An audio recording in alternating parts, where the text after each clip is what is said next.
Ce vidéoclip produit par l'École polytechnique fédérale de Lausanne fait partie de son cours d'introduction à l'information, à la communication et au calcul.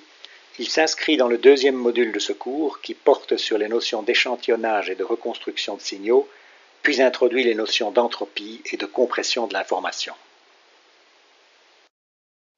Après avoir vu et démontré le théorème d'échantillonnage dans les deux vidéoclips précédents, le présent clip revient sur ce qui se passe quand on sous-échantillonne un signal, c'est-à-dire quand se produit l'effet stroboscopique, et comment l'éviter sans trop déformer le signal original. L'effet stroboscopique se présente en cas de sous-échantillonnage, c'est-à-dire quand on a échantillonné un signal original à une fréquence FE inférieure à 2 fois la fréquence inférieure ou égale à 2 fois la fréquence maximale présente dans le signal original. Il est évidemment désirable d'éviter cet effet. À cette fin, il serait évidemment désirable d'échantillonner tout signal à une fréquence FE supérieure à 2 fois sa fréquence maximale. Ceci serait cependant une proposition coûteuse dans la mesure où elle pourrait augmenter considérablement le nombre d'échantillons à stocker ou à transmettre pour des signaux à très haute fréquence. En effet, certains signaux peuvent contenir un nombre infini de fréquences, c'est par exemple le cas de la fonction sinus cardinal par définition. Il existe en fait une infinité de tels signaux, mais la plupart des cas, les fréquences les plus élevées qu'ils contiennent ne sont pas intéressantes. Elles correspondent souvent à des perturbations d'un signal de plus basse fréquence. Pour de tels signaux, aussi bien que pour des fonctions comme le sinus cardinal, la fréquence maximale réelle est infinie. Il est donc théoriquement impossible d'échantillonner de tels signaux au double de leur fréquence maximale, quelle que soit la fréquence d'échantillonnage FE. Dans la majorité des cas pratiques, il existe cependant une façon parfaitement acceptable d'éviter les effets stroboscopiques dans la reconstruction de tels signaux, tout en garantissant que les signaux reconstruits ne seront pas perceptiblement différents du signal original.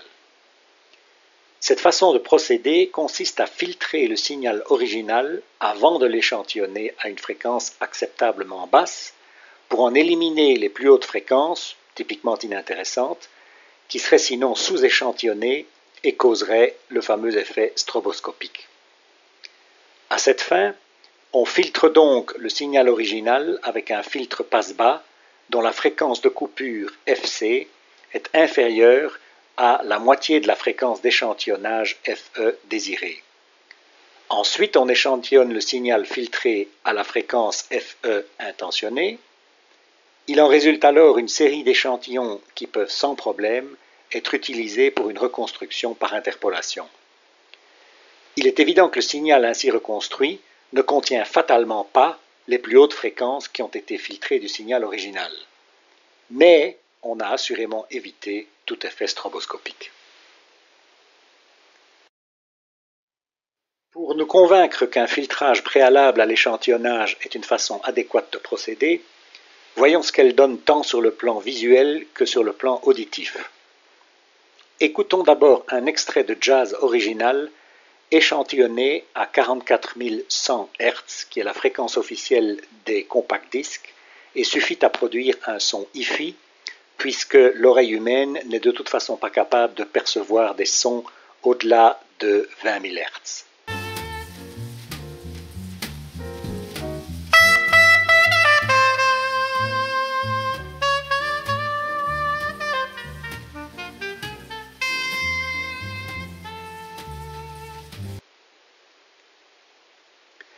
Graphiquement, on peut représenter ce son en montrant en fonction du temps en abscisse les fréquences présentes dans le signal en ordonnée et leur intensité variant de 0 en bleu au maximum en rouge.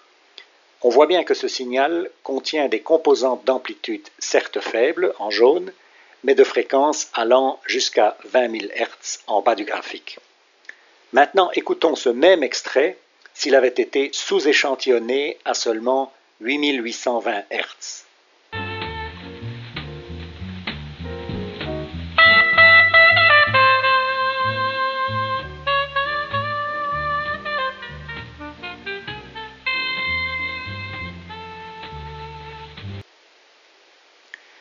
On entend tout de suite un effet de vibration, c'est l'effet stroboscopique.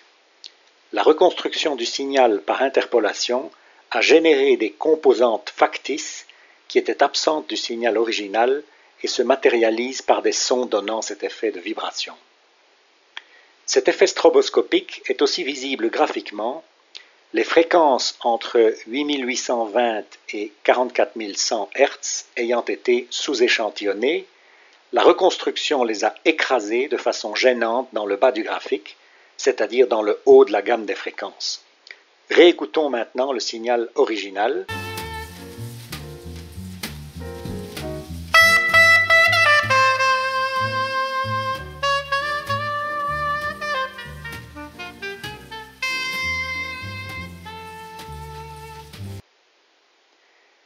Puis écoutons une version du même signal, mais filtrée à 8820 Hz.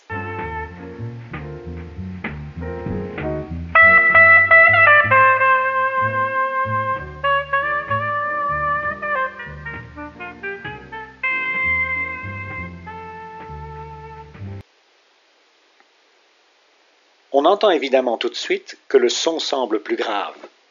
Les composantes des plus hautes fréquences, entre 8820 et 44100 Hz, ont disparu. Par contre, ce signal filtré ne présente pas les résonances désagréables du signal sous-échantillonné. Les hautes fréquences ont été purement et simplement supprimées au lieu d'être écrasées. Graphiquement parlant, ces fréquences, ici en bleu foncé, ont aussi disparu du graphique. Repassons maintenant l'extrait sous-échantillonné présentant l'effet stroboscopique.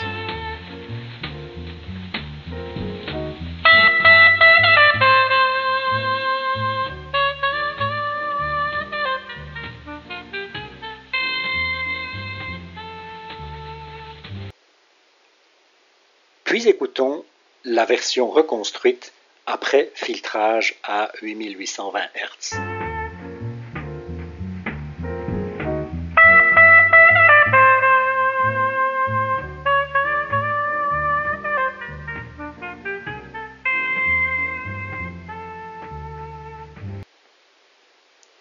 Elle sonne tout aussi grave que la version sous-échantillonnée et que la version filtrée, mais au moins, comme la version filtrée, elle est dépourvue de fréquences résonantes écrasées. On le voit aussi bien graphiquement au fait que le haut de la gamme de fréquences est bleu en comparaison au graphique associé à l'extrait sous-échantillonné montrant les composantes factices. Au terme de cette discussion d'échantillonnage et reconstruction, une première conclusion s'impose. Aussi surprenant que cela puisse paraître, il est possible sous certaines conditions de parfaitement reconstruire un signal à partir de sa version échantillonnée.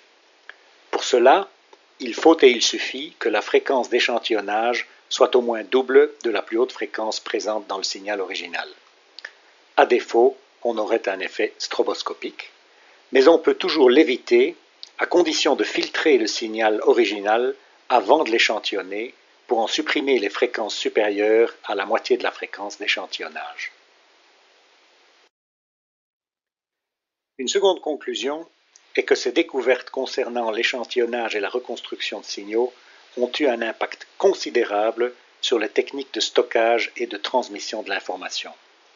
De l'enregistrement et de la transmission de signaux sous leur forme analogique originale, on est passé au traitement de signaux sous forme d'échantillons numériques qui permettent un stockage et un transfert de l'information infiniment plus efficaces.